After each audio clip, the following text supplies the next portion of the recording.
Tahimik ang buong boardroom habang nakaupo si Martin Nivera, isang mahusay ni engineer at nag-iisang tagapagmana ng Nivera Holdings. Sa gitna ng mahabang mesa, kilala siya bilang matalino at lalaki hindi naniniwala sa mga bagay na hindi kayang sukatin, lalo na ang pag-ibig. Martin, Basag ng boses ang kanyang ama sa katahimikan. nasa huling yugto na tayo ng paglipat ng kumpanya sa'yo. Bahagyang umangat ang tingin ni Martin. Alam ko, Dad. Huwag ka mag-alala. Handa naman ako. Nagkatinginan ang mga miyembro ng lupon bago muling nagsalita ang isa sa kanila. May isa lamang kaming kondisyon. Napakunot ang noo ni Martin. Kondisyon?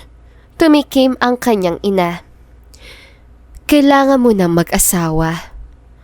Parang may malamig na tubig na ibinuhos kay Martin. Umayos siya ng upo at napangiti. Isang ngiting sarkastiko. Excuse me? Malamig na tanong ni Martin. Kasama ba sa pagiging engineer at CEO ang pagkakaroon ng asawa? Hindi ito biro, Martin. Mariing sabi ng kanyang ama. Ang kumpanya ay nangangailangan ng imahe ng isang responsableng pamilya. Tumayo si Martin at isinara ang laptop niya na mariin. Ayaw kong gamitin ang kasal bilang negosyo. Mariin na sabi ng lalaki. At lalong ayokong kontrolin ang buhay ko kahit pa kayo. Hindi kami nangingialam. Sagot ng ina ni Martin. Ginagabayan ka lang namin. Tumawa si Martin ngunit puno yun ng pangungutya. Gabay? O manipulasyon? Tahimik ang silid, kita sa mga mata ni Martin ang matagal ng pagod at galit. Hindi ako naniniwala sa pag-ibig. Dugtong ni Martin. Ang pag-ibig ay kahinaan at ayokong may taong hahawak sa leeg ko para lang masunod ang gusto nila. Kung ganoon, malamig na sabi ng chairman. Hindi pa namin maaaring ilipat sa iyo ang buong pamamahala ng kumpanya. Napasinghap si Martin at paniing hinagot ang buhok. Ilang segundo siyang natahimik bago nagsalita. Kung kasal lang ang hinihingi ninyo. Mababa ang wika ni Martin. Gagawin ko. Pero wag niyong asahang magiging masaya yun. Kinuha ni Martin ang coat at naglakad palabas sa boardroom. Habang papasok siya sa elevator, mahina niyang ibinulong sa sarili. Para sa isang papel lang naman. Walang emosyon at walang pagmamahal. Hindi alam ni Martin na ang desisyong yun ay ang magsisilbing simula ng isang kwentong hindi niya kailanman pinlano. Samantala, sa kabilang panig ng lungsod, namumuhay si Candice Ramos, isang babaeng maagang natutong tumayo sa sariling mga paa. Sa munang edad, siya na ang naging sandigan ng kanilang maliit na tahanan. Nagtitinda araw-araw upang matustusan ang pangangailangan nila. Ngunit sa kabila ng kanyang pagsisikap, paulit-ulit siyang hinihila pababa ng isang katotohanang hindi niya pinili ang pagkakaroon ng amang sabungero na lubog sa utang. Araw-araw kasabay ng kanyang paninda ang bigat ng takot na baka isang araw ay wala na siyang matakbuhan. Candice, anak. Mahinang tawag ng kanyang ama habang nakaupo sa lumang sofa, halatang balisa. Ano na naman yan pa? Pagod na tugon ni Candice habang inaayos ang paninda. Kailangan ko ng tulong mo. Mabigat na sabi ng ama. Malaki na ang utang ko sa may-ari ng sabungan. Napahinto si Candice at mariing humarap sa ama. Hindi ko na mabilang kung ilang beses mo nang sinabi yan. Akala ko ba titigil ka na? Isang laban na lang. Mariing sagot ng ama ni Candice. Pero natalo ako. Napapikit si Candice, pilit kinakalma ang sarili. At ano na naman ang kapalit ngayon? Tanong ni Candice na may halong takot at galit. Nag-atubili ang ama bago nagsalita. Gusto nilang ipakasal ka sa anak na may-ari ng sabungan. Nanlaki ang mata ni Candice. Ano? Hindi ako gamit para ipambayad sa utang mo, pa. Saan ni Candice? Malaki ang ibibigay nila. Giit ng ama. Mababayaran lahat. Magiging maayos na ang buhay natin. Tumawa si Candice. Ngunit nanginginig ang boses. Buhay mo lang ang inaayos mo. Sagot ng babae. Hindi mo iniisip kung ano ang mararamdaman ko. Anak, ito lang ang paraan. Pagsusumamo ng ama. Mariing umiling si Candice at kinuha ang bag niya. Mas pipiliin ko magtrabaho hanggang mamatay kaysa ipakasal sa lalaki hindi ko mahal. Matatag na sabi ng babae. Hindi ako magiging kabayaran ng mga pagkakamali mo. Lumabas siya ng bahay, bitbit ang paninda at ang mabigat na loob. Hindi niya alam kung hanggang kailan niya kayang tumakas sa kapalarang patuloy na humihigpit sa paligid niya. Mainit ang hapon sa plaza, abala ang mga tao. May naglalakad, may nag-uusap at may mga tindahang nagsisigawan ng presyo. Ngunit sa gitna ng ingay at gulo, tahimik na naglalakad si Martin. Tangan ang sariling mundo. Kakagaling lamang niya sa isang mahabang meeting at pakiramdam niya nakasakal siya sa mga desisyong ipinipilit sa kanya. Kailangan niya magpahangin kahit sandali lang, kahit sa lugar na hindi niya madalas puntahan. Sa kabilang banda ng plaza, mabilis ang hakbang ni Candice. Mahigpit ang kapit sa paper bag na naglalaman ng pagkain. Pawisan na siya, ramdam ang pagod, ngunit pilit pa rin ngumiti habang inaalala ang customer na naghihintay. Kailangan ko maihatid to ng maayos. Bulong ni Candice sa sarili. Isa na namang order yon na makakadagdag sa pambayad ng kuryente o kahit sa pangkain kinabukasan. Hindi niya napansing may nakusling bato sa daanan. Sa pagmamadali, natisod siya. Aray! Sa isang iglap, bumagsak ang paper bag. Tumilapon ang pagkain, kumalat sa sahig at ang ibang bahagi ay tumama mismo sa mamahaling polo ni Martin. Nalaki ang mata ni Candice, nandigas siya sa kinatatayuan. Samantala, huminto si Martin at dahan-dahang ibinaba ang tingin sa damit niyang may mantsa ng sarsa. Ilang segundo siyang tahimik, isang nakakabinging tahimik. Are you kidding me? Malamig na saad ni Martin, parang binuhusan ng yelo ang buong katawan ni Candice. Agad siyang yumuko. Pasensya na po. Sunod-sunod na sabi ng babae. Hindi ko po sinasadya. Madulas po kasi.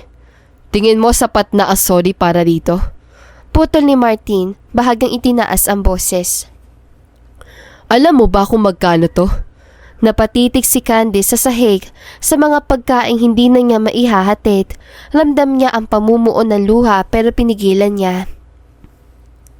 Alam ko pong kasalanan ko, mahinang sabi ni Candice. Kung pwede lang po, babayaran ko. Napatawa si Martin, sarkastikong pagtawa. Babayaran mo? Tinignan niya si Candice mula ulo hanggang paa. Sa tingin mo, kaya mo? Hindi sumagot si Candice. Sa halip dahan-dahan niyang dinampot ang cellphone at tumabi ng kaunti. Nanginginig ang kamay.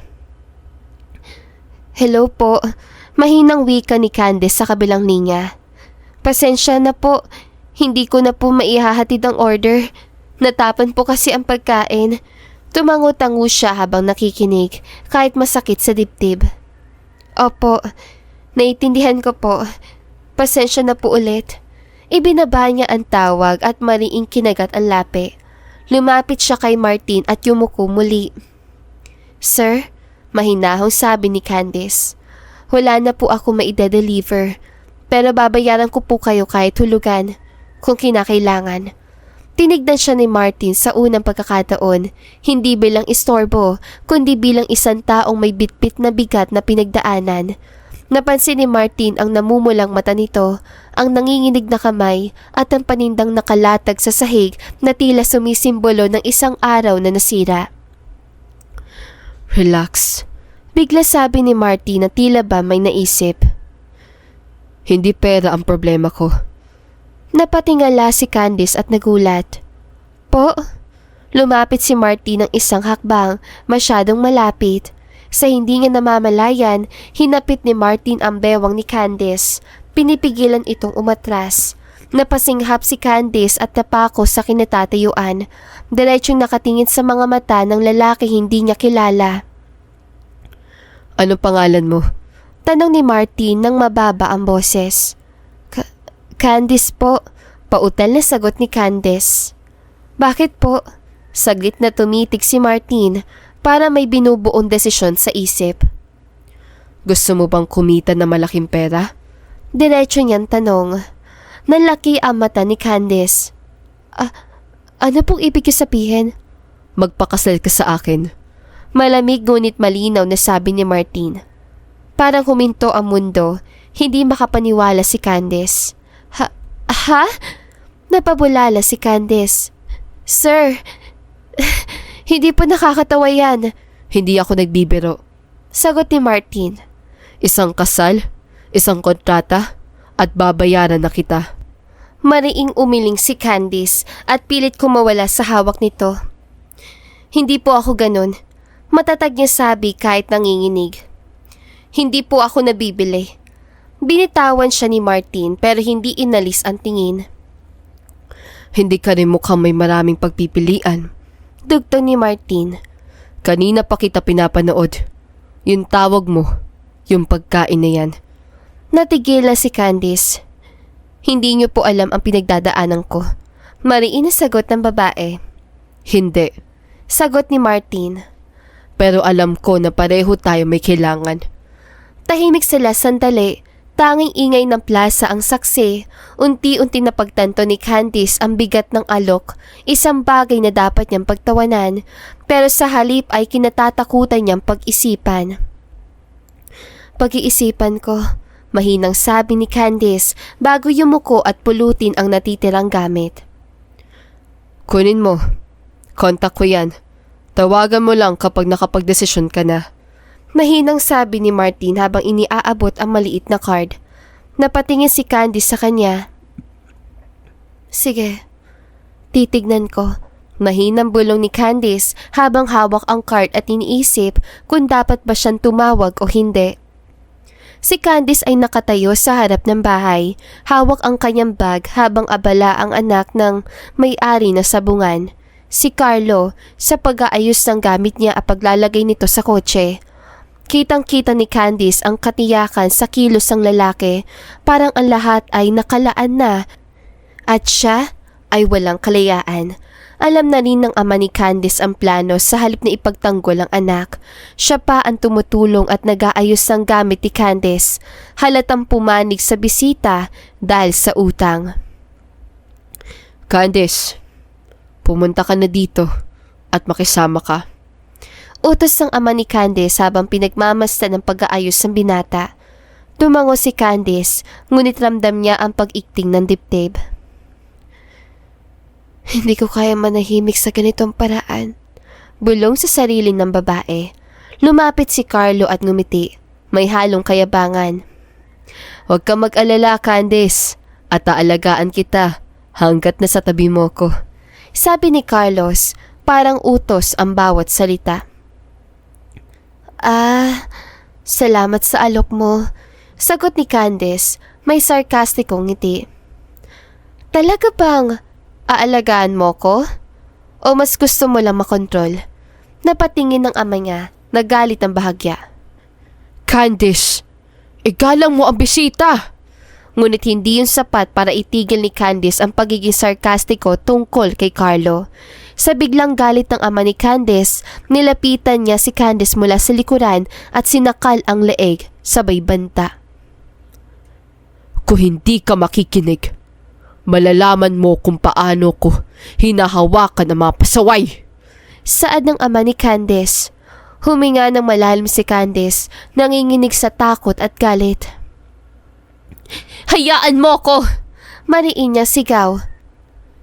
Sa kabutihang palad, nakita ito ng nakababatang kapatid ni Candice at agad siyang tinigilan ng ama. Pagkalipas ng ilang minuto, nakasakay na si Candice sa kotse ni Carlo.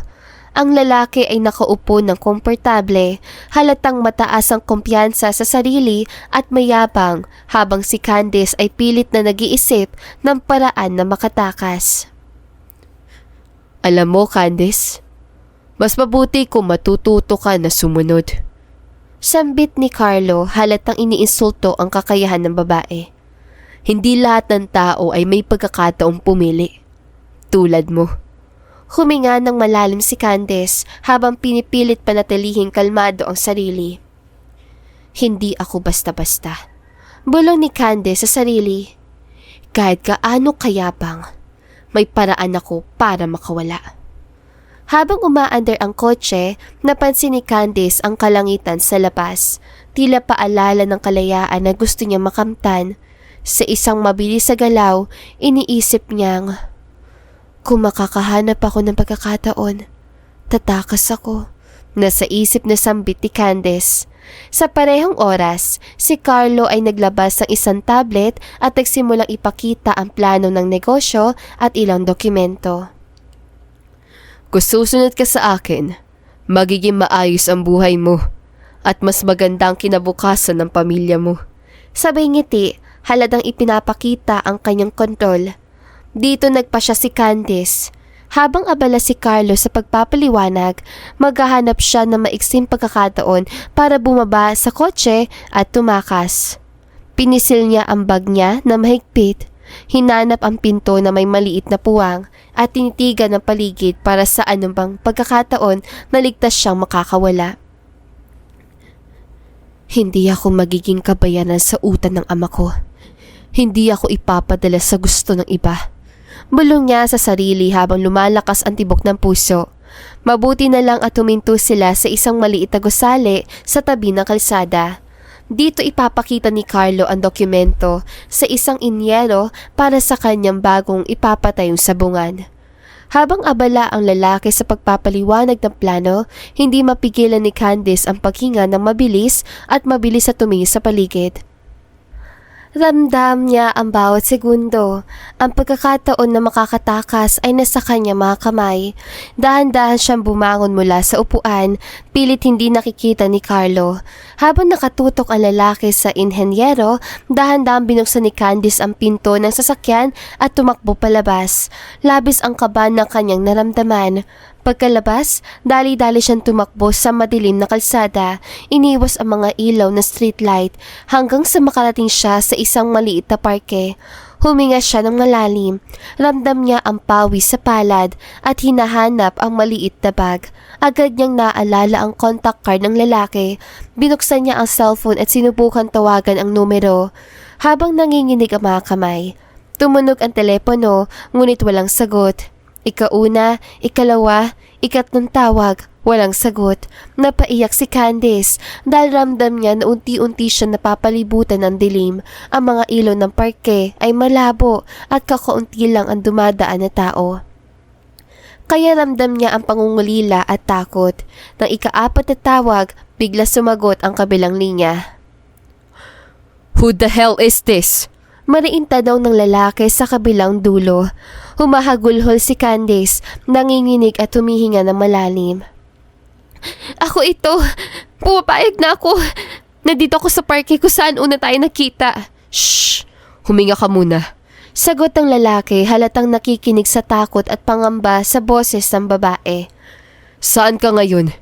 Hindi kita masyadong narinig. Nandito, sa parke. Nagtatago. Bulong ni Candice, halos hindi makapagsalita sa dami ng emosyon. Okay, diyan ka lang. Papunta na ako. Saad ng lalaki. Habang nag-uusap sila sa telepono, napansin ni Candice ang mga ilaw sa kalye para nakapagbigay ng maliit na liwanag sa dilim. Hindi niya mapigilang huminga ng malalim. Ramdam ang kaunting ginhawa kahit napagod at takot na takot siya.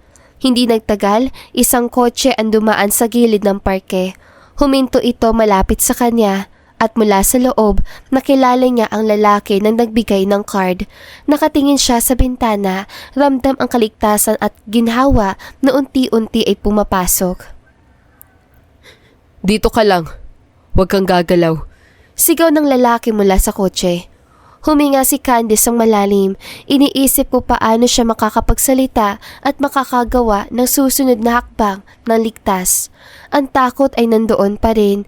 Ngunit sa puso niya ay ramdam ang maliit na apoy ng pag-asang, isang liwanag sa dilim na handang sumalubong sa kanya. Sa loob ng kotse, huminga si Candice ng malalim. Sinusubukang kalmahin ang sarili habang nakatingin sa lalaki sa harap niya. Mabilis ang tibok ng puso niya, hindi pa rin maalis ang kaba at takot. Hindi mo pa alam ang pangalan ko. Mahina sabi ng lalaki, halatang may ngiti sa labi. Ako pala, si Martin. Ikaw, ano ang pangalan mo? Candice, sagot ni Candice ng maikli, halatang nanginginig ang boses. Napatingin si Martin sa kanya, seryoso at determinado. Ano ang nangyari sa'yo? Tanong ng lalaki halatang nag-aalala. Tumakas ako mula sa lalaki na ipinagkasundo ng ama ko sa akin. Mariin at mabilis sa paliwanag ni Candice, halatang ramdam ang galit at pangamba. At sigurado ka na ba na magpapakasal ka sa akin? Saad ni Martin. Ngumiti si Candice, may halong katiyakan. Siguraduhin mo lang, ligtas ako. Huwag ka mag-alala. Maaari mong gawin ang nais mo. Ang kasal natin ay sa papel lamang. Wika ni Martin. Sa puso ni Candice, isang maliit na ginhawa ito para sa kanya. Mas mabuti nang mapangasawa si Martin kaysa mapilitang ipakasal sa anak na may-ari ng sabungan. Ramdam ni Candice sa kahit papel lang ang kasal, may kaunting kalayaan na siya. At para naman kay Martin, ang kasal ay pinakamadaling solusyon sa problema na kinaharap niya para sa kumpanya. Isang hakbang para mas ligtas ang pamamahala sa negosyo at naging pagkakataon din para protektahan si Candice sa persang pinipilit ng ama niya. Dumating ang araw na gaganapin ang seremonya ng kasal. Pagdating sa seremonya, iilang tao lang ang nakasaksi, ang mga magulang ni Martin at ilang miyembro ng lupon. Sa kabilang banda, sa pamilya ni Candice, pinilit niyang ipakita na matagal na siyang iniwan ng kanyang mga magulang upang hindi makialam o magdulot ng tensyon sa kasal. Nang lumakad papunta sa altar, ramdam ni Candice ang halo ng takot, pag-aalinlangan at kaunting ginhawa. Alam niya na kahit papel lang ang kasal, sa sandaling yon ay isang hakbang na siya ay ligtas mula sa kapangyarihan ng ama niya at sa planong ipakasal sa anak ng sabungan. Handa na ba tayo? Tanong ni Martin sa mahinang boses. Halatang sinusubukan niyang panatilihin ang professional na anyo sa harap ng mga saksi. Tumango si Candice, pilit pinipigil ang kaba at pag-aalangan. Oo, mahinang sagot ni Candice. Habang iniaabot nila ang mga kamay para sa seremonya, napansin ni Martin ang titig ng lupon at ng kanyang mga magulang. Ang mga mata nila ay naghahanap ng malinaw na senyal na totoo ang kasal. Alam niyang kailangan niyang gumawa ng hakbang upang panatilihing kapanipaniwala at sa oras ng kung saan hahalikan na ang bride ang lahat ay nakatutok. Kaya dahan-dahang inilapit ni Martin ang mukha niya kay Candice at bagamat ramdam niya ang pag-aatubili nito, napilita siyang halikan ito sa lapi. Ang halik ay maikli ngunit malinaw, sapat para kumbinsihin ang lupon at ang mga magulang na seryoso ang kasal. Tumigil si Candice sandali. Nagulat at bahagyang nanginginig, ngunit hindi niya pinatunayan ng emosyon sa harap ng madla. Para sa kanya, alam niyang ito ay para lamang sa papel at isang proteksyon laban sa persa ng kapaligiran. Habang nakiwalay ang mga labi nila, napansin niya ang mga ngiti at pagkumpirma mula sa lupon at mga magulang. Ayos na. Bulong ni Martin, may halong aliw at kaginhawaan. Sa sandaling yon, ramdam ni Candice ang kaunting ginhawa, bagamat napilitan. Alam niya na may isang tao na handang protektahan siya. Ang halik ay simbolo lamang ng kasal sa papel, ngunit sa loob ng puso niya, ito ay nagsilbing unang hakbang sa bagong yugto ng buhay niya. Isang yugto na unti-unti niyang susubukang kontrolin para sa sariling kalayaan. Matapos ang kasal, napasakamay na ni Martin ang kumpanya. Nakatira na sila ni Candice sa isang bahay sa loob ng isang pribadong village. Magkalapit lang sa tahanan ng kanyang mga magulang. Ngunit kahit magkasama sa isang bubong, magkaibang kwarto ang kanila. Sa simula, tila walang pakialam si Martin sa presensya ni Candice at madalas itong umiinog sa sariling mundo. Abala sa trabaho at mga papeles. Si Candice naman, sa kabila ng bagong buhay, ay nababagot sa walang katapusang katahimikan at dami ng oras sa bahay. Upang maiwasan ng kalungkutan, nagsimula siyang gumawa ng mga gawaing bahay. Nagluluto ng kanyang mga paboritong pagkain, nag-aalaga ng hardin at nagtatanim ng bulaklak sa paligid ng kanilang bakuran. Dito niya rin naramdaman ang maliit na saya sa paggawa na simple ngunit makabuluhang bagay. Isang hapon, inibitahan siya ng ina ni Martin sa kanilang tahanan. Nandoon si Martin kasama ang ilan sa mga kaibigan niya noong kolehiyo at abala sa masayang kwentuhan. Nagkusa naman si Candice na siyang magdala ng merienda para sa kanila. Habang inilalagay ni Candice ang mga pinggan sa mesa, napansin siya ng isa sa mga kaibigan ni Martin. Uy, pwede ba kitang ma-date? Ani ni Josh, ang palabiro sa lahat. Gumiti lang si Candice sa may konting hiya. Hindi nakalampas sa mata ni Martin ang eksena. Ramdam niya ang kumikirot na selos sa dibdib. Kahit alam niyang biro lamang yon. Tumahimik siya sandali.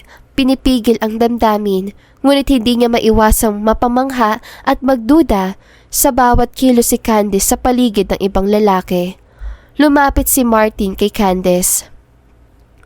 Bakit parang tuwang-tuwa ka sa kanila?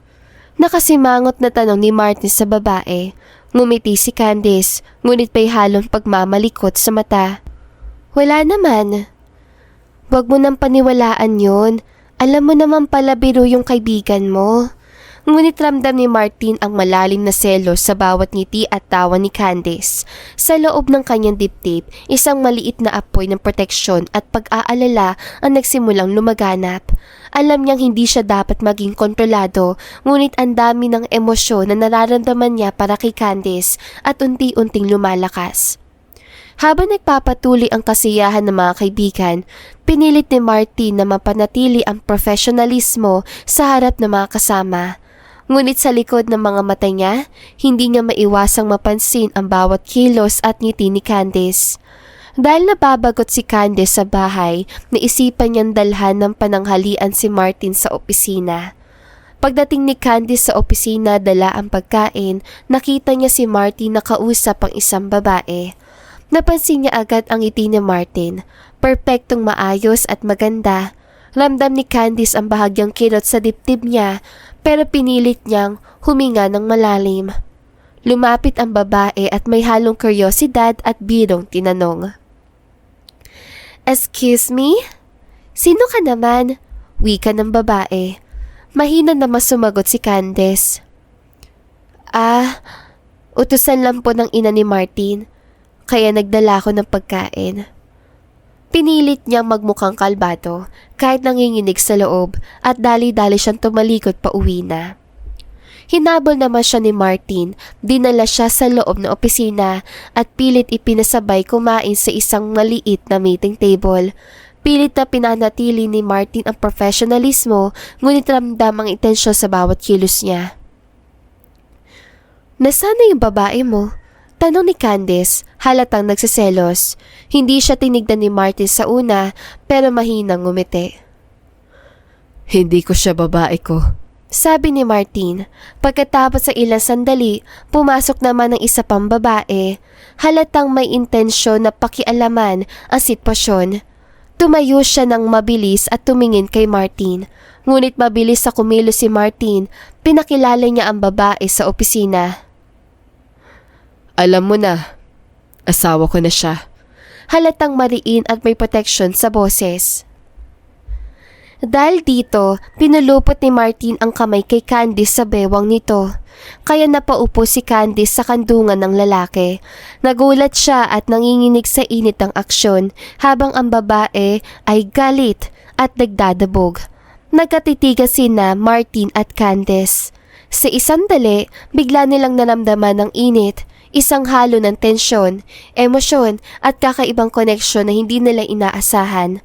Ramdam ni Candice ang tibok ng puso niya, mabilis at matindi, habang naramdaman niya ang presensya ng lalaki sa kanyang tabi. Isang pakiramdam ng seguridad at init na naghalo sa kaba at selos. Isang hapon, mas maaga kaysa karaniwan ang pag-uwi ni Martin mula sa trabaho. Hindi niya alam kung bakit, pero may kung anong bumabagabag sa isip niya buong araw. Isang pakiramdam na gusto niyang makasiguro kung nasaan si Candice. Pagdating niya sa bahay, agad siyang napahinto sa may pinto na makita itong nasa sala. Abala sa pag-aayos sa mga bulaklak na itinanim niya sa maliit na florera. Hindi ka lumabas? Tanong ni Martin, pilit itinatago ang ginhawang nararamdaman. Napalingon si Candice at bahagyang nagulat. Dito lang ako. Nag-ayos lang ng bahay at nagluto rin. Hindi mapigilan ni Martin ang bahagyang ngiti. May bala ka ba mamaya? Napakunot ang noon ni Candice. Wala naman. Bakit? Sandaling nag-isip si Martin bago nagsalita. Lumabas tayo. Napatigal si Candice sa ginagawa niya. Lumabas? Ulit niya, tila hindi sigurado kung tama ang narinig. Akala ko ba? Wala namang masama kung kumain tayo sa labas. Wika ni Martin. Tumahimik sandali si Candice bago tumango. Sige, mahina niyang sagot. Ilang minuto ang lumipas, magkasama na silang nagmamaneho. Walang imikan sa umpisa pero hindi ito nakakailang, parang parehong komportable sa katahimikan. Huminto sila sa isang simpleng restaurant, hindi malangya, ngunit maaliwalas. Habang kumakain, napansin ni Candice ang pagbabago kay Martin. Mas maingat ito magsalita, mas madalas tumingin sa kanya. Hindi ka ba nagsasawa sa bahay? Tanong ni Martin. Ngumiti si Candice. Minsan, pero mas okay na yun kaysa dati. Dati? Dagdag ni Martin. Yung pakiramdam na wala kang kalayaan. Sagot ni Candice ang diretso. Tumango si Martin, seryoso ang muka. Hindi kita hayaang maramdaman ulit yun. Napatingin si Candice sa kanya. Bakit? Hindi agad nakasagot si Martin. Sa halip, inabot niya ang baso ng tubig at uminom. Kasi asawa kita, kahit paano. Ngumiti si Candice, isang ngiti ng may halong hiya at init. Sa sandaling yon, pareho nilang naramdaman ang kakaibang gaan, parang may unti-unting nabubuong koneksyon na hindi nila planado. Pag-uwi nila, sabay silang naglakad papasok ng bahay. Walang humawak, walang yakap, pero ramdam ang pagiging mas malapit kaysa dati. Habang papasok si Candice sa kwarto niya, narinig niya ang boses ni Martin. Candice, salamat sa pagsama. Napalingon siya. Ako dapat ang magpasalamat. Masaya ang buong bahay sa pagdiriwang ng kaarawan ng ina ni Martin. Puno ng tawanan, kwentuhan. Si Candice ay abalang nakikipag-usap sa mga bisita, magalang na nakangiti habang pinakikinggan ang mga kwento ng kaibigan ng ina ni Martin. May isang lalaking lumapit, isang anak ng matalik na kaibigan ng ina ni Martin at halatang komportable itong kausap ni Candice. Kahit hindi marinig ni Martin ang usapan, kita niya ang saya sa mga mata ni Candice. Ang ngiti nitong totoo, magaan at walang bahid ng pag-aalala. Isang bagay na hindi niya inaasahang makakaramdam siya ng selos. Tahimik si Martin na tumingin, tsaka walang sabi-sabing nilagok ang laman ng baso sa kamay niya. Isa, dalawa, hanggang sa hindi na niya namalayan ang dami ng nainom niya. Okay ka lang? Tanong ng kapatid ni Martin na mapansing namumula na ang mukha nito. Okay lang. Sagot ng lalaki pero halatang hindi na buo ang boses. Dahil gabi na at halatang inaantok na ang ilan, napagpasya ng ina ni Martin na doon na lang matulog ang mga bisita. Si Candice, naramdam pa rin ang pagod, ay naunang nagtungo sa kwarto. Samantala si Martin ay halos hindi na makatayo ng tuwid dahil sa kalatsingan, hinatid siya ng kapatid papunta sa kwarto nila ni Candice. Magpahinga ka na, huwag ka nang uminom. Paalala ng kapatid bago tuluyang umalis. Tahimik ang silid, si Candice ay nakaupo sa gilid ng kama nang marinig ang pagbukas ng pinto. Martin? Mahinang tawag ng babae. Hindi agad sumagot ang lalaki. Lumapit ito, halatang lasing, magulo ang buhok, mabigat ang paghinga. Bigla niyang hinawakan ang braso ni Candice, hindi marahas kundi para may hinahanap na sandalan. Bakit? Mababa at paos ang boses ni Martin. Ang saya-saya mo kanina. Nagulat si Candice. Martin, lasing ka. Umupo ka muna. Saad ni Candice habang sinusubukang alalayin ito. Ngunit sa isang iglap, napalapit ang babae. Ramdam niya ang init ng katawan ni Martin, ang bigat na presensya nito. Hinawakan ng lalaki ang mukha niya. Parang sinusuri kung totoo ba ang nasa harapan niya. Hindi ko gusto yun. Mahinang wika ni Martin. Martin, hindi na natuloy ang sasabihin ni Candice. Dahan-dahan siyang hinalikan ni Martin. Hindi marahas, isang halik na puno ng emosyon at damdaming matagal ng kinikimkim. Nanigas si Candice sa una. Gulat at takot ang naghalo sa dibdib niya. Ngunit sa halip na itulak ang lalaki palayo, tumibok ang puso ni Candice ng mas mabilis. Ang halik ay unti-unting naging mas malalim, mas totoo at bago pa niya namalayan, tumugon na rin ang babae. Sa sandaling yon, wala nang kasal sa papel, wala nang kasunduan. 2 taong matagal nang pinipigilan ang nararamdaman at ngayon ay tuluyang bumigay. Sa gabing yon, may isang bagay na nagbago, isang bagay na hindi na nila maitatanggi kinaumagahan. Maagang nagising si Candice, tahimik ang silid, tanging mahinang ugong na aircon ang maririnig. Dahan-dahan siyang bumangon at inayos ang sarili sa harap ng salamin. Habang nagsusuklay, biglang bumalik sa isip niya ang mga nangyari kagabi. Ang mga halik, ang init, ang mga salitang hindi malinaw kung lasing lang ba o totoo. Napapikit siya, pilit kinakalma ang mabilis sa tibok ng dibdib.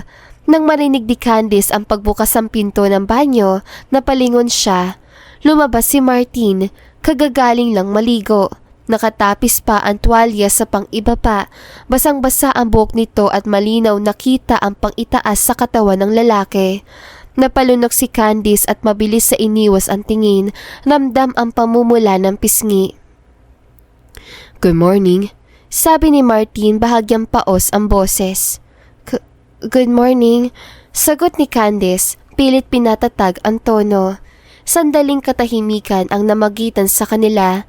Napansin ni Candice ang kunot sa noo ni Martin. Parang may pilit inaalala. Candice, Marahang sabi nito. ano ba nangyari kagabi? Parang may malamig na tubig na ibinuhos sa kanya. Unti-unting bumigat ang dibdib niya.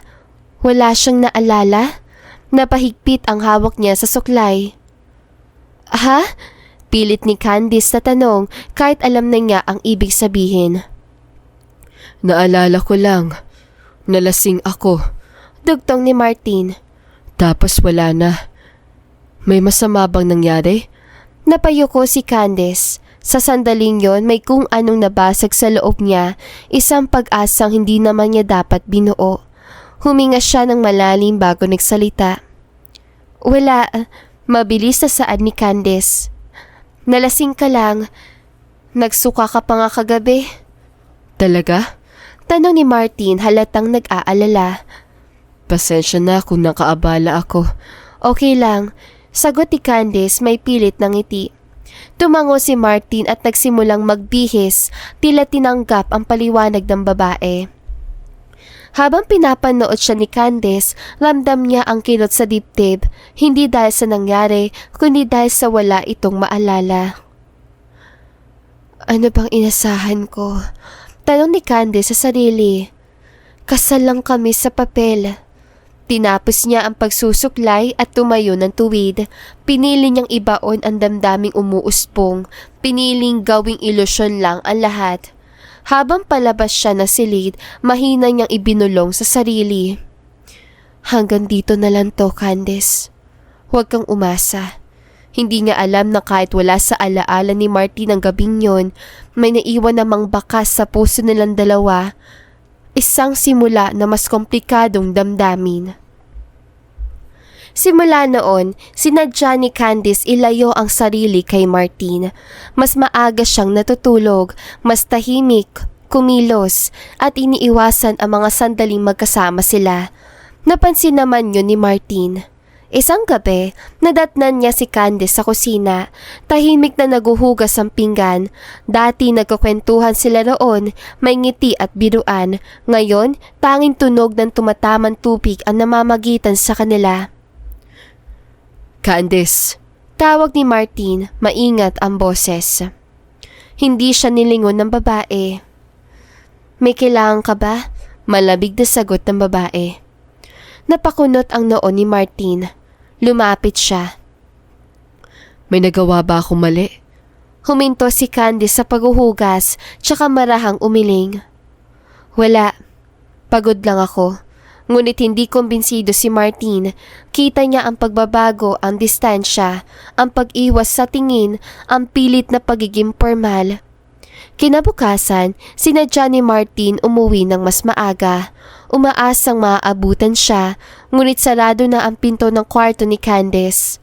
Kinabukasan pa, sinubukan niyang yayain itong maghapunan. May bibilhin ako sa labas. Mabilis sa sagot ni Candice, bit-bit ang bag. Kasama mo?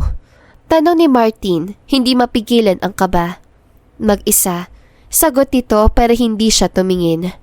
Habang si Candice ang lumalayo, si Martin naman ang lalo pang napapalapit. Mas naging mapagmatsyag siya. Mas madalas magtanong kung kumain na ito, kung okay lang ba siya, kung may kailangan. Ngunit sa bawat hakbang niya palapit, isang hakbang din ang inilalayo ni Candice.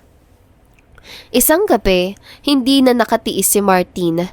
Inabutan niya si Candice sa hardin. Nakaupo sa maliit na upuan, nakatingala sa langit. Hanggang kailan mo ko iiwasan? Diretsong tanong ni Martin. Napapikit si Candice. Hindi kita iniiwasan. Sinungaling ka. Mahinang sabi ni Martin. Ramdam ko. Tumayo si Candice at hinarap siya, nanginginig ang boses. Martin, huwag mo na akong alalahanin. Mas mabuti na ganito. Huwag na nating gawing komplikado. Komplikado na. Sagot niya agad. Dahil hindi ko maintindihan kung bakit bigla kang lumayo. Napayuko si Candice. Sa wakas, binitawan niya ang katotohanang kinatatakutan. Dahil natatakot ako, amin ni Candice. Natatakot saan? Wika ni Martin. Sa sarili ko. Sagot ni Candice. Baka masaktan lang ako sa huli. Baka ako lang ang seryoso. Baka para sa'yo, papel lang talaga ang lahat. Tumahimik si Martin. Lumapit siya, dahan-dahan, parang ayaw siyang takasan na sandali. Kung papel lang yan para sa akin. Mariin na sagot ni Martin. Hindi ako hahabol. Nagkatingin na sila. Isang sandaling puno ng tanong, takot at damdaming pilit pinipigilan. Hindi pa malinaw ang lahat, pero malinaw ang isa. Habang si Candice ay tumatakas sa nararamdaman, si Martin naman ay unti-unting nahuhulog at handang lumaban. Mula noon, naging mas lantad ang lambing ni Martin. Hindi pilit, hindi palabas, kundi totoo at marahan. Hinahatid niya si Candice tuwing lalabas ito. Inaabot ang kamay niya kapag tatawid. Isinasandal ang palad sa likod nito kapag maraming tao. Mga simpleng kilos, ngunit ramdam ang intensyon. Isang gabi, nadatnan niya si Candice sa sala. Nanonood mag-isa. Tahimik siyang umupo sa tabi nito. Hindi ka ba magsasawa? Tanong ni Candice, hindi tumitingin. Sa alin? Wika ni Martin. Sa pag-aalaga. Kahit alam mong kasalam to sa papel. Ani ni Candice. Huminga ng malalim si Martin. Kung papel lang to para sa'yo, rerespetuhin ko. Pero para sa akin, hindi na. Napatingin si Candice sa kanya. Doon niya nakita ang isang Martin na hindi niya palubusang kilala. Walang yapang, walang depensa, tapat at handang masaktan. Dumating ang kaarawan ni Candice ng tahimik. Walang selebrasyon, walang inaasahan. Mula pagkabata, sanay na siyang makalimutan. Kaya nagulat siya ng pagising niya, tahimik ang buong bahay, ngunit may maliit na note sa mesa. Isuot mo ang damit na binili natin noong 1 linggo. May pupuntahan tayo. Naguguluhan man, ngunit sumunod siya. Dinala siya ni Martin sa isang harding puno ng ilaw. Mga bulaklak na siya mismo ang nagtanim noon. May mga kandila, banay na musika at isang hapag na puno ng paborito niyang pagkain. Naalala mo? Tanong ni Martin. Napuno ng luha ang mga mata ni Candice. Akala ko nakalimutan mo. Hindi ko kailanman makakalimutan ng araw na pinanganak ang babaeng nagpabago sa buhay ko. Sagot ng lalaki. Tumayo si Martin, kinuha ang maliit na kahon sa bulsa. Lumuhod siya sa harap ni Candice. Alam ko nagsimula tayo sa kasinungalingan. Sa kasal na walang pagmamahal. Pero sa bawat araw na kasama kita, pinili kitang mahalin. Wika ni Martin. Hindi na to tungkol sa kumpanya. Hindi na to tungkol sa kasunduan. Dugtong ng lalaki, nanginginig ang boses. Candice, mahal kita, hindi bilang asawa sa papel, kundi bilang babaeng gusto kong makasama habang buhay. Napahagulhol si Candice. Paano kung masaktan ako? Mas gugustuhin ko masaktan ka habang hawak ang kamay ko. Sagot ni Martin. Kaysa iwan ka mag-isa. Tumango si Candice, umiiyak at tumatawa. Oo, mahinang sabi ni Candice. Oo, Martin. Tumayo si Martin at mahigpit siyang niyakap. Sa unang pagkakataon, wala ng papel, wala ng kasunduan, pagmamahal na lamang. At sa ilalim ng ilang araw at mga bituin, muling nagtagpo ang dalawang pusong minsang nagkasalubong na hindi sinasadya, ngunit ngayon, sadyang pinili ang isa't isa. Napakaganda ng bungad ng umaga ni Candice. Hindi niya lubos maisip kung bakit magaan ang pakiramdam niya kahit may bahid pa rin ng pag-aalala sa puso. Maaga siyang nagising, tahimik ang bahay at abala si Martin sa opisina. Nagpasya siyang mamalengke upang makapagluto ng maayos sa pagkain. Isang bagay na naging libangan na niya sa tuwing gusto niyang tumakas sa magulong isip. Bit-bit ang bayong, maayos ang lakad niya sa palengke. Nakikipagtawaran, pumipili na sariwang gulay at paminsan-minsan napapangiti sa mga tinderang kilala na siya sa muka. Ngunit hindi niya namalayan na may mga matang sumusunod sa kanya mula pa kanina. Habang naglalakad siya sa masikip na bahagi ng palengke, biglang may lalaki sumulpot sa kanyang likuran. Mabilis ang pangyayari, isang kamay ang dumampi sa kanyang bibig, tinakpan yun ng mariin. Pilit na sigaw ni Candice, ngunit nalunod yun sa ingay ng paligid. Tumahimik ka kung ayaw mong mapahamak. Malamig na bulong ng lalaki sa kanyang tenga. Nalaban si Candice, pilit pumiglas ngunit mas malakas ang lalaki. Ilang segundo pa nakaramdam siya ng hilo. Umiikot ang paningin niya, unti-unting nawawala ang lakas ng kanyang katawan hanggang sa tuluyan siyang mawalan ng malay. Pagmulat niya ng mga mata, masakit ang ulo ni Candice. Mabigat ang talukap at nanunuyo ang lalamunan. Dahan-dahan siyang bumangon at napansin niyang nasa isang hindi pamilyar na silid siya. Simple ngunit malamig. May bakal na kama at kurtinang makapal. Walang bintana. Nasaan ako? Mahinang bulong ni Candice. Nanginginig ang boses. Hindi nagtagal, bumukas ang pinto. Pumasok ang isang lalaki. May dalang tray ng pagkain. Nang makita ni Candice ang mukha nito, napasinghap siya. Ikaw, Mahinang sambit ni Candice. Sa isang iglap, may isang pangalan ang pumasok sa isip niya. Si Carlo. Hindi man ito mismo ang lalaki, pero malino sa kanyang isipan kung sino ang nasa likod ng lahat. Ang yabang, ang mga banta noon at mga matang puno ng galit nang tumakas siya. Nasaan ako? Mariing tanong ni Candice kahit nanginginig ang tuhod niya. Ngumisi ang lalaki. Huwag ka muna mag-alala. Ligtas ka. Basta sumunod ka. Nasaan si Carlo? Singhal ng babae. Pilit pinatatatag ang loob. Hindi sumagot ang lalaki. Inilapag lamang nito ang tray sa mesa at tumalikod palabas. Bago tuluyang isara ang pinto, saglit siya nagsalita.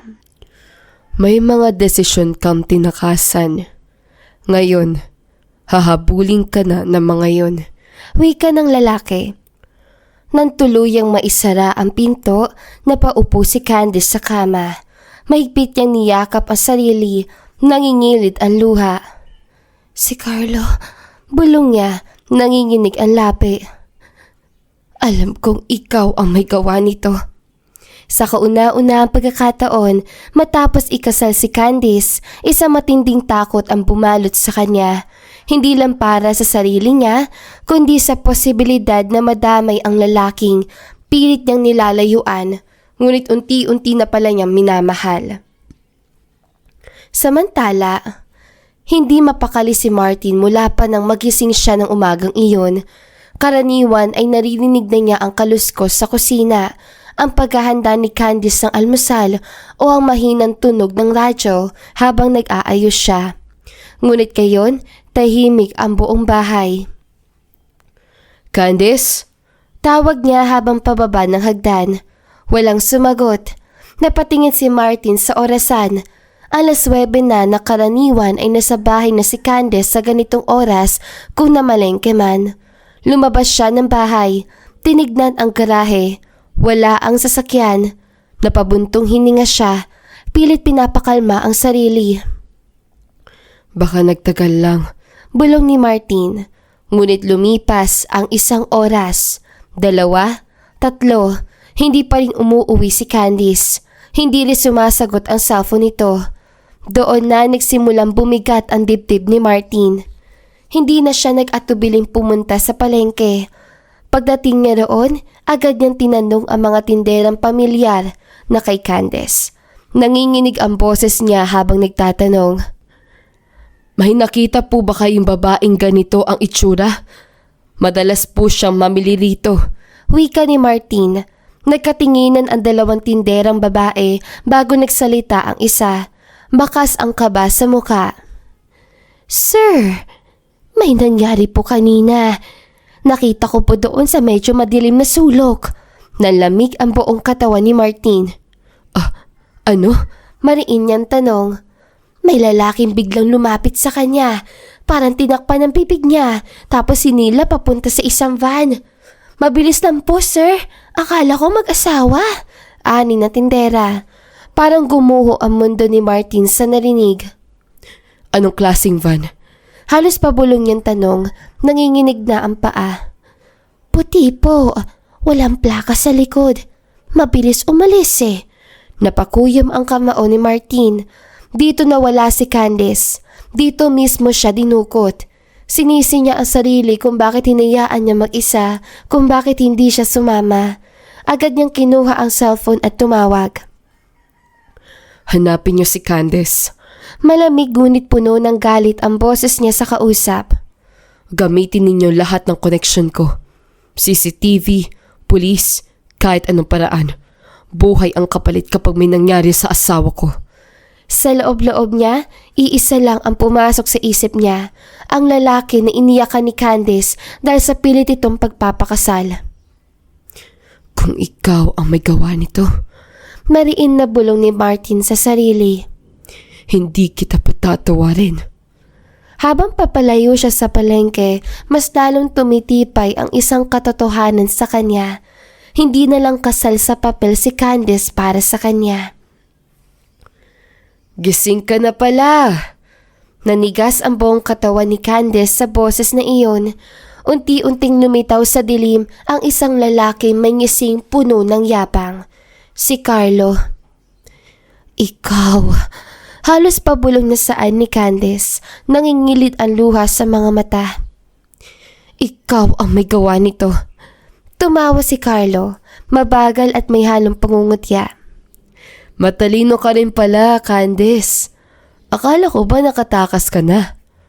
Akala mo ba tapos na ang lahat? Wala kang karapatan! Sigaw ni Candice kahit nanginginig ang buong katawan. Pinilit mo kong kunin.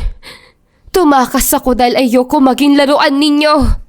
Lumapit si Carlo at hinawakan ang baba niya na maniin. Tumakas ka. Madiin niyang ulit. Dahil akala mo may sasalo sa'yo. Dahil akala mo may lalaki magtatanggol sa'yo. Tinabig ni Candice ang kamay niya kahit masakit. Mas pipiliin kong mamatay kaysa mapunta sa'yo. Biglang nagbago ang mukha ni Carlo, nawala ang ngiti at napalitan ng galit. Ang yabang mo para sa babaeng walang kahit ano! Sigaw ni Carlo. Alam mo bang dahil sa'yo, napahiya ako sa buong mundo ko? Humakbang siya palayo at may kinuha sa mesa, isang mabigat na bakal na pamalo. Napapikit si Candice, nanginginig ang labi niya. Carlo, maawa ka. Wala akong ginawang masama. Maawa? Ha! Tumawa si Carlo ulit, ngunit puno ng poot. Ngayon ka lang humingi ng awa? Itinaas ni Carlo ang pamalo. Napasigaw si Candice at pumikit. Hinihintay ang sakit, ngunit biglang bumukas ang pinto. Layuan mo siya! Isang malakas, hingal na sigaw ang umalingaw-ngaw sa buong bahay. Lumingon si Carlo, gulat na gulat. Ano? Hindi na siya nakapagsalita pa. Isang lalaking pawisan, gusot ang damit at halatang pagod na pagod ang tumambad sa pintuan. Mabigat ang paghinga nito, nanginginig ang mga kamay, ngunit matalim ang tingin tila, handang pumatay kung kinakailangan. Martin, pabulong na sabi ni Candice, hindi makapaniwala. Sa isang iglap, bumagsak ang pamalo mula sa kamay ni Carlo. Paano mo? Hindi na niya natapos ang tanong. Sumugod si Martin. Isang suntok ang dumapos sa mukha ni Carlo, dahilan upang mapaatras ito at bumagsak sa sahig. Hindi huminto si Martin. Sinunggaban niya ang kwelyo ng lalaki at muli sinuntok. Sinubukan ni Carlo na gumante, ngunit mas mabilis at mas galit si Martin.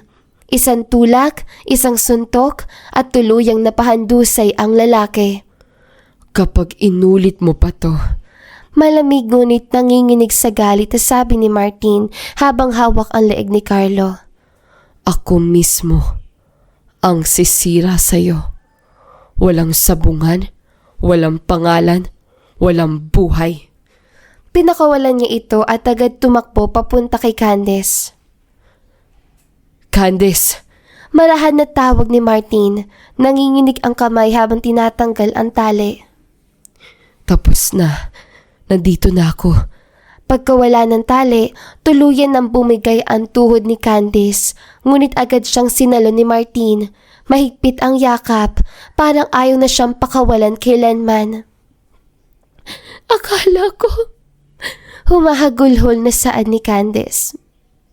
Akala ko hindi ka na darating. Mahigpit siyang niyakap ni Martin. Halos durog ang dibdib nito. Hindi kita iiwan. Hindi na mauulit to. Pangako. Sa likod nila, dahan-dahan tumayo si Carlo. Sugatan at galit ang mata. Ngunit na magtagpo ang tingin nila Martin, umatras siya.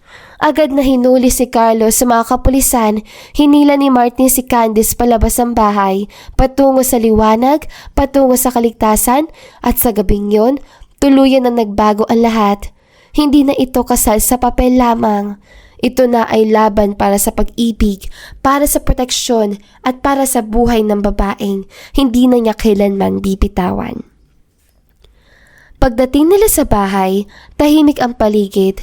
Tila ba ang buong mundo ay huminto upang bigyan daan ang bigat ng mga pangyayaring dinaanan nila. Maingat na inalalayan ni Martin si Candace pababa ng sasakyan. Kita sa mukha ng babae ang pagod, takot at bakas ng mga luhang matagal niyang kinikimkim. Dahan-dahan. Mahinang sabi ni Martin habang hawak ang braso nito. Para bang takot siyang muling mawala ang babae sa kanyang tabi. Hindi na sumagot si Candace. Sa halip pinigpitan niya ang kapit sa manggas sampolo ni Martin na para bang yun na lamang ang nagsisilbing panangga niya laban sa lahat ng sakit at takot na kanyang naranasan. Pagpasok nila sa bahay, agad umupo si Candace sa sofa. Nanginginig pa rin ang kanyang mga kamay.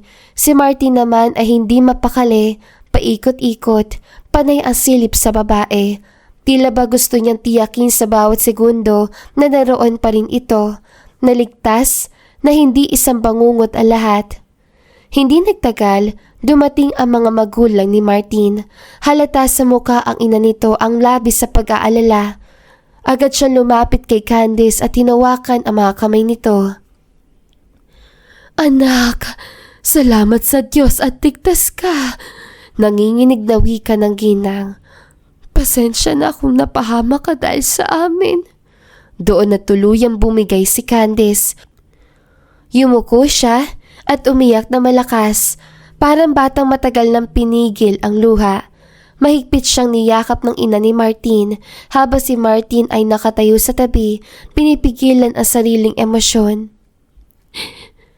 Akala ko hindi na ako makakabalik, hagulhol ni Candace. Akala ko mawawala na naman ako. Napapikit si Martin. Sa sandaling yon, malinaw niyang naunawaan. Hindi na ito basta babaeng pinakasalan niya dahil sa isang kasunduan. Hindi na ito papel lang. Matapos ang ilang sandali, nagpaalam ang mga magulang ni Martin upang bigyan sila ng oras. Bago tuluyang lumabas ang pinto ang ama nito, tumingin siya kay Martin at maliing nagsabi, "Alagaan mo siya. Hindi na siya dapat masaktan." Tumango si Martin, walang pag-aalinlangan. Na sila na lamang dalawa ang naiwan sa sala, binalot sila ng katahimikan. Si Candace ay nakayuko, pinaglalaroan ang laylayan ng damit. Tila ba may mabigat na gustong sabihin, ngunit natatakot ilabas. Candace, mahinang tawag ni Martin. Nag-angat siya ng tingin, namumula ang mga mata, nangingintag pa sa luha. Pasensya na, biglang sabi ni Martin. Kasalanan ko kung bakit ka napahamak. Kung naging mas malinaw ako. Kung naging mas matapang ako noon pa. Hindi mo kasalanan. Mabilis na sagot ni Candace, ngunit bakas ang panghihinayang sa boses. Alam ko naman kung ano tayo. Kasal lang sa papel. Napasinghap si Martin. Lumapit siya at lumuhod sa harap ni Candace, dahilan upang mapatingin ito sa kanya ng may gulat. Hindi na. Mariin na wika ni Martin. Ayoko na magtago sa likod ng mga kasinungalingan. Dahan-dahan na hinawakan ni Martin ang mga kamay ni Candace. Akala ko kaya kong kontrolin ang lahat. Akala ko ang kasal, kontrata lang. Pero noong nawala ka, huminto siya, tila pinipilit lunukin ang emosyon. Parang gumuho ang mundo ko. Doon ko napagtanto na mahal kita. Hindi bilang asawa sa papel, kundi bilang babaeng ayoko mawala kailanman. Namutla si Candace, nanginginig ang labi niya. Martin, natatakot ako, mahinang amin ng babae. Ayokong umasa tapos sa huli. Ako lang ang masasaktan. Tumayo si Martin at parang hinila si Candace papalapit sa kanya.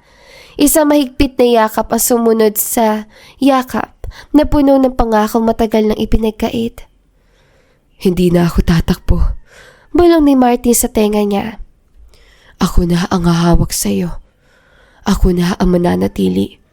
Dahan-dahan siyang humiwalay at saka inilabas mula sa bulsa ang isang maliit na kahon. Nalaki ang mga mata ni Candice. Candice Ramos, Seryoso, ngunit puno ng lambing ang tinig ni Martin. hindi ko alam kung paano ko babawiin ang lahat ng sakit na dinaanan mo. Pero gusto ko simulan ulit sa tamang paraan. Binuksan niya ang kahon at doon ay isang simpleng singsing. Hindi marangya, ngunit puno ng kahulugan. Magpakasal tayo ulit. Pagpapatuloy ni Martin. Hindi dahil kailangan ko ng asawa para sa kumpanya, kundi dahil mahal kita. Totoo at buong-buo. Tumulo ang luha ni Candice. Nanginginig niyang tinakpan ang bibig, pilit pinipigilan ang higpi. Oo, mahinang saad ng babae. Oo, Martin. Ngumiti si Martin. Ngiting hindi niya kailanman naipakita noon. Isinuot niya ang singsing sa daliri ni Candice, tsaka siya niyakap muli. Mas mahigpit, mas sigurado. Sa pagkakataong yon, pareho nilang alam ang kasal na minsang ipinanganak sa kasunduan at takot ay muling isisilang sa pagmamahal at pagpili. At sa ilalim ng iisang bubong, hindi na sila bilang estranghero o kasosyo sa papel, kundi bilang dalawang pusong handang magmahal at manatili. Tahimik ang buong paligid habang nasa hardin si Candice. Nakaluhod sa lupa at maingat na inaayos ang mga bagong tanim na bulaklak. Kahit payapa ang tanawin, hindi mapalagay ang loob niya. May kung anong mabigat sa dibdib niya, isang pakiramdam na parang may paparating na hindi niya maipaliwanag. Pinunasan niya ang pawis sa noo at tumayo sandali upang huminga ng malalim. Bigla niya narinig ang mahinang kalabog sa gate. Napalingon siya, bahagyang nakakunot ang noo. Hindi inaasahan ng bisita sa oras sa iyon. Dahan-dahan siyang lumapit at ang masilip niya ang nasa labas, nalaki ang mga mata ni Candice. Bunso? Mahinang sambit ni Candice, halos hindi makapaniwala. Na makita siya ng batang lalaki sa labas ng gate, biglang nagbago ang ekspresyon nito. Mula sa pagod at lungkot ay naging luha. Agad itong hinawakan ang rehas. Ate, nanginginig na tawag dito. Hindi na nagdalawang isip si Candice. Mabilis ang binuksan ang gate at sinalubong ang bunso. Sa sandaling magharap sila, mahigpit niyang niyakap ang kapatid. Para natatakot siya mawala ito kapag binitawan. Bunso, saan ka nang galing? Bakit ka nandito? Sunod-sunod niyang tanong, ngunit naputol ang mga salita niya nang maramdaman niyang umiiyak na ito ng malakas sa balikat niya. Ate, hagulhol ng bunso. Hinahanap kita. Matagal na. Para may kutsilyong bumaon sa dibdib ni Candice. Hinaplos niya ang likod ng kapatid, pilit pinapakalma kahit siya mismo ay nanginginig na. Anong nangyari? Mahinang tanong ni Candice. Nasaan si Papa? Biglang nanigas ang katawan ng bunso. Dahan-dahan nitong iniangat ang ulo at doon nakita ni Candice ang lungkot at pagod sa mga mata nito. Isang lungkot na hindi dapat nararanasan ng isang batang kasing edad niya. Ate, muling tawag dito. Basag ang boses. Si Papa, wala na. Parang tumigil ang mundo ni Candice. Anong ibig mo sabihin? Halos pabulong na tanong ni Candice, kahit alam na ng puso niya ang sagot. 1 linggo na, sagot ng bunso. Nangingilid ang luha. Inatake siya sa puso, ate. Napahigpit ang yakap ni Candice. Hindi niya namalayan tumulo na rin ang sariling luha. Paano nangyari? Tanong ni Candice. Pilit pinatatag ang boses. Huminga ng malalim ang bunso, tsaka nagsalita, tila pilit binabalikan ng alaala. Patagal na siyang masama ang pakiramdam, ate. Palagi siyang galit, palagi stress dahil sa utang. Sa sabungan. Napapikit si Candice. Ramdam niya ang bigat na salitang iyon. Noong gabi bago siya atakihin, pagpapatuloy ng bunso. May kausap siyang mga taong naniningil. Galit na galit siya. Sumisigaw siya.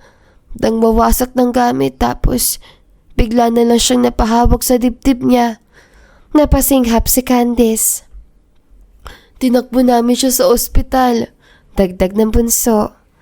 Pero hindi na siya umabot, ate. Sabi ng doktor, matagal na raw mahina ang puso niya. Hindi na kinaya ang sobrang galit at pagod. Tuluyan nang bumigay si Candice. Napaluhod siya sa lupa. Yakap pa rin ang bunso habang humahagulhol. Kasalanan ko. Paulit-ulit na saan ni Candice. Kung hindi ako umalis, kung hindi ako tumakas. Wag, ate. Mabilis sa sagot ng bunso. Yakap din siya na mahigpit. Hindi mo kasalanan. Sabi nga ni Papa noon, kahit galit siya, miss ka raw niya at labis siyang nagsisisi. Mas lalo pang umagos ang luha ni Candice. Bakit hindi mo agad sinabi sa akin? Tanong ni Candice sa pagitan ng iyak. Hindi kita mahanap, sagot ng bunso. Hindi ko alam kung nasaan ka. Sinubukan kitang hanapin sa palengke, sa bahay hanggang may nakapagsabi sa akin kung nasaan ka nakatira ngayon. Tumango si Candice, pilit pinapawi ang luha. Tinignan niya ang bunso, payat, pagod at halatang pasan ang bigat ng mundo. 1 linggo na pala kitang iniwan. Mahina niya sabi. Mag-isa ka lang. Oo, ate, sagot ng bunso. Ako lang mag-isa. Wala na si Papa. Wala na rin si Mama. Hindi ko alam kung paano ipagpapatuloy ang buhay. Nasa sekundarya pa lang ako. Muling niyakap ni Candice ang bunso, mas mahigpit kaysa kanina. Hindi na kita iiwan. Mariin na wika ni Candice. Ako na ang ate mo. Ako na ang bahala sa iyo. Talaga, ate? Tanong ng bunso, may bahid ng pag-asa. Oo, sagot ni Candice, puno ng determinasyon. Magkasama na tayo. Hindi ka na mag-iisa. Tumingala ang bunso at bahagyang ngumiti sa gitna ng luha. Salamat, ate. Habang magkayakap sila sa gitna ng hardin, ramdam ni Candice ang halo-halong emosyon, lungkot sa pagkawala ng ama, kirot sa mga hindi nasabi, ngunit may kaunting ginhawa sa isip na magkasama na silang magkapatid. Sa wakas, kahit masakit ang nakaraan, may bago simula silang haharapin magkasama bilang pamilya. Mahigpit pa ang hawak ni Candice sa kamay ng kanyang bunso habang papasok sila sa bahay. Halatang kinakabahan ang bata, nabutla ang muka, namumula ang mga mata at pakas pa ang lungkot ng mga araw na nagdaan. Nang makita ni Martin ang dalawa, agad siyang lumapit. Martin, mahinang sabi ni Candice, pilit pinatatag ang boses. Siya ang bunso kong kapatid. Napatingin si Martin sa bata at agad yumuko na bahagya upang mapantayan ang tingin nito. Hello? Mahinahon niyang bate. Ako si Martin. Nandito ka na. Ligtas ka na. Bahagyang tumango ang bunso, ngunit mas lalo nitong hinigpitan ang kapit kay Candice. Ramdam ni Martin ang bigat na pinagdadaanan ng dalawa, kaya't hindi na siya nagtanong pa. Sa halip, marahan niyang inakay sila papasok sa sala. Ilang sandali pa, dumating ang mga magulang ni Martin. Halatang nag-aalala, ngunit mahinahon ang mga muka. Tumayo si Candice, huminga ng malalim at humarap sa kanila, handa na sabihin ang matagal niyang itinago. Tita, Tito, panimula ni Candice, nanginginig ang boses. May gusto po akong ipaliwanag. Tahimik na tumango ang ina ni Martin. Makikinig kami, Candice. Pinisil ni Candice ang kamay ng bunso bago muling nagsalita. Noon po, Buhay pa ang ama ko. Baon siya sa utang dahil sa sabong. Ipinilit niyang ipakasal ako sa anak na may-ari ng sabungan para mabayaran ang lahat. Napayuko si Candice at tuluyang pumatak ang luha. Hindi ko po yung ginusto. Natakot po ako. Kaya tumakas ako. Nagkatinginan ang mga magulang ni Martin. Walang galit sa kanilang mga mata, puro pag-unawa lamang. Hindi ko po planong manloko, dugtong ni Candice. Nang makilala ko si Martin, pareho kami may pinagdaraanan. Sa una, kasunduan lang, pero sa pagdipas ng panahon, sagit siyang tumingin kay Martin. Totoo na po ang nararamdaman namin sa isa't isa. Lumapit ang ina ni Martin at marang hinawakan ang balikat ni Candice. Anak, kung alam mo lang kung gaano kahirap ang tumakas sa sitwasyong pilit kang sinasakal, hindi ka namin masisisi. Napahagulhol si Candice. Salamat po. Sa hapon ay nagpasya silang pumunta sa sementeryo, si Candice, ang bunso at si Martin. Tahimik ang paligid, tanging huni ng hangin at tunog ng mga dahong gumagalaw ang maririnig. Lumuhod si Candice sa harap ng puntod ng ama, nanginginig ang kanyang mga kamay habang hinahaplos ang lapida. Papa, mahinang saad ni Candice. Galit po ako noon, pero ngayon, patawad po kung tumakas ako. Sana mapatawad niyo rin ako. Napapikit si Candice, mas lalong bumigat ang dibdib. Magpahinga ka na po, Papa. Nandito na ako para kay Bunso. Hindi ko na siya iiwan. Tahimik na tumayo si Martin sa likod nila.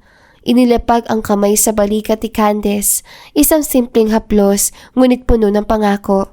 Hindi siya nagsalita, ngunit sapat na ang presensya niya upang iparamdam na hindi na nag-iisa si Candice. Sa gitna ng katahimikan ng sementeryo, doon tuluyan na pagtanto ni Candice na ang pagtakas niya noon ay hindi kawalan, kundi simula ng isang buhay na pinili niyang harapin, kasama ang mga taong tunay na nagmamahal sa kanya. Humihinga ng malalim si Candice habang nakatayo sa dulo ng pasilyo na simbahan, hawak ang puting bulaklak, simbolo ng bago simula. Ang mga mata niya ay nakatuon sa lalaki na nakatayo sa altar, si Martin. Ang lalaki na noon ay kasal lang sa papel, ngunit ngayon ay unti-unti nang naging pinakamahalagang tao sa buhay niya. Ramdam ni Candice ang tibok ng kanyang puso, mabilis at sabay sa bawat hakbang niya sa kahabaan ng pasilyo.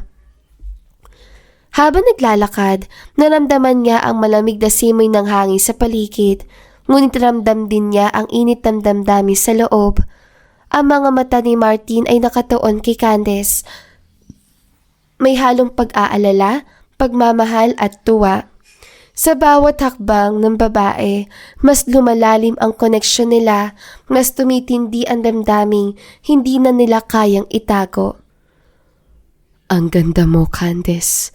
Mahina ngunit malinaw ang bulong ni Martin na parang para lang sa kanya. Napangiti si Candice at bahagyang huminga ng malalim. Sinusubukang kontrolin ang kaba.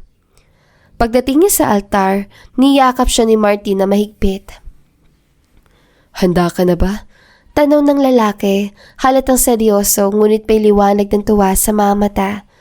Tumango si Candice. Oo, handa na. Sagot ni Candice, may bahagyang luha sa gilid ng mata. Ramdam niya ang init at seguridad sa yakap ng lalaki. At dito niya naramdaman ang tunay na kahulugan ng pagmamahal, hindi lamang sa papel kundi sa puso. Sinimulan ang seremonya at habang pinapakinggan ang mga panalangin at pangakong binitawan nila, ramdam ni Candice sa para bang lumilipad ang oras. Ang bawat salita ay dumadaloy sa puso niya. Bawat pangako ay parang ilaw na nagbibigay ng liwanag sa madilim na bahagi ng nakaraan.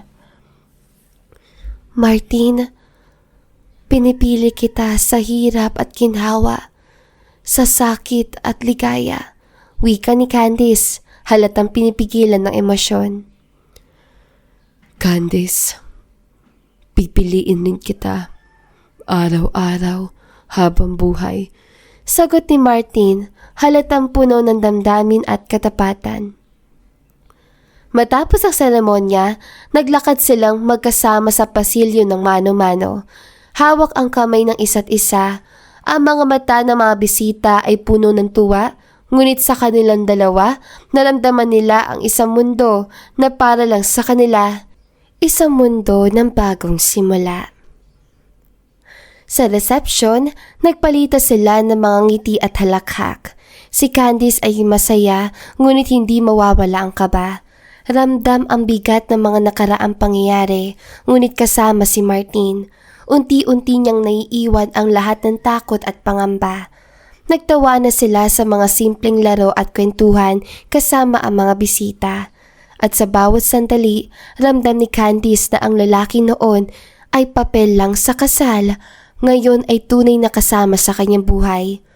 Pagkatapos ang reception, dinala ni Marty si Candice sa kanilang honeymoon suite.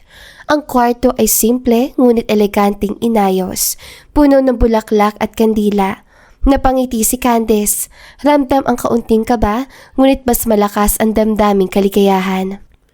Salamat para sa lahat. Mahinang saad ni Candice habang tinitignan ang bawat detalye ng kwarto. Habang lumilipas ang gabi, nagkaroon sila ng tahimik at mainit na sandali. Hindi ito tungkol sa pagmamadali o pisikal na bagay, kundi sa pagiging magkasama, sa pagbabahagi ng mga ngiti, halakhak at simpleng halos sa bawat isa. Ramdam ni Candice ang init na presensya ni Martin at dito niya natutunan na ang pagmamahal ay hindi laging kailangang ipakita sa malalaking kilos. Minsan sapat na ang pagiging naroon lang para sa isa't isa. Sa mga sumunod na araw ng honeymoon, naglakad sila sa tabing dagat, nagtampisaw sa malamig na tubig at nagkwentuhan tungkol sa mga pangarap at plano sa hinaharap. Napag-usapan nila ang mga simpleng bagay, ang pamilya at kahit ang mga nakaraang problema at ramdam nilang pareho. Ang nakaraan ay unti-unting napapalitan ng bago simula. Pagbalik sa kanilang tahanan, ramdam ni Candice na iba na ang dinamika ng kanilang relasyon. Si Martin ay mas maalaga at madalas maglaan ng oras para sa kanya, kahit simpleng bagay lang gaya ng pag-alala sa pagkain o pagtatanong kung kumain na siya. Ramdam ni Candice ang seguridad at pagmamahal. Unti-unti niyang naiiwan ang takot na minsan bumabalot sa kanya. Hindi nagtagal, isang umaga, napansin ni Candice ang pagbabago sa katawan niya. May halong takot at tuwa. Natuklasan niya na siya ay buntis. Agad niyang sinabi kay Martin at ramdam niya ang kakaibang emosyon sa mukha ng lalaki. Halong tuwa, pagkabigla at pagmamahal ng sobra. Buntis ka? Tanong ni Martin, hindi mapigilang ngumiti at hawakan ang mukha ni Candice ng marahan. Oo, sagot ni Candice, nangingiti rin sa gitna ng kaba. Hindi ko akalain, pero sobrang tuwa ako. Papalakihin natin ang ating anak na masaya. Sabi ni Martin, halatang puno ng pagmamahal at responsibilidad. Sa mga sumunod na buwan, naging mas matatag ang relasyon nila. Nagplano sila na simpleng nursery, bumili ng mga gamit para sa sanggol, at higit sa lahat, nagplano sila ng buhay bilang isang pamilya na puno ng pagmamahal at pagkakaunawaan. Ramdam ni Candice na ang lalaki noon ay peke lang sa kasal sa papel, ngayon ay tunay na katuwang niya sa lahat ng aspeto ng buhay. Sa wakas, dumating ang araw ng paghahanda para sa bagong yugto, ang pagiging magulang.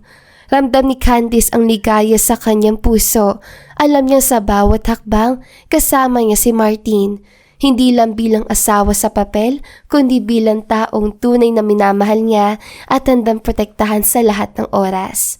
Sa huling tagpo, magkahawak kamay silang naglakad sa hardin ng kanilang bahay. Pinagmamasdan ang paglubog ng araw. Martin, salamat sa lahat. sa pagmamahal, sa pag-unawa, at sa pagiging tunay na katuwang ko. Bulong ni Candice, halatang may luha sa mata. Ngumiti si Martin, pinisil ang kamay niya na mahigpit. Salamat din, Candice. Dahil sa iyo, natutunan kong mahalin ng buong puso at walang pag-aalinlangan. Ngayon, simula ng bagong kabanata, hindi lang tayo magkasama sa papel, kundi sa puso, sa buhay, at sa lahat ng darating na araw. Sagot niya, halatang punong-puno ng emosyon. Ramdam ni Candice ang init ng pagmamahal at katiyakan kahit na marami silang pinagdaanan, pagsubok, selos at takot. Narito sila ngayon, mas matatag, mas maligaya at higit sa lahat, handang harapin ang hinaharap bilang pamilya. Sa kanilang mga mata, ramdam ang liwanag at pag-asa ang kanilang kwento na nagsimula sa kasal sa papel ay nagtatapos sa tunay na pagmamahalan, pagkakaunawaan at kasiyahan. Ang kanilang buhay ay punong-puno ng halakhak, lambing at pangarap para sa bagong yugtong, isang buhay na puno ng pagmamahal, ngayon at habang buhay. At dito na nga po nagtatapos ang magandang istoryang ito. Don't forget to like, share, and subscribe.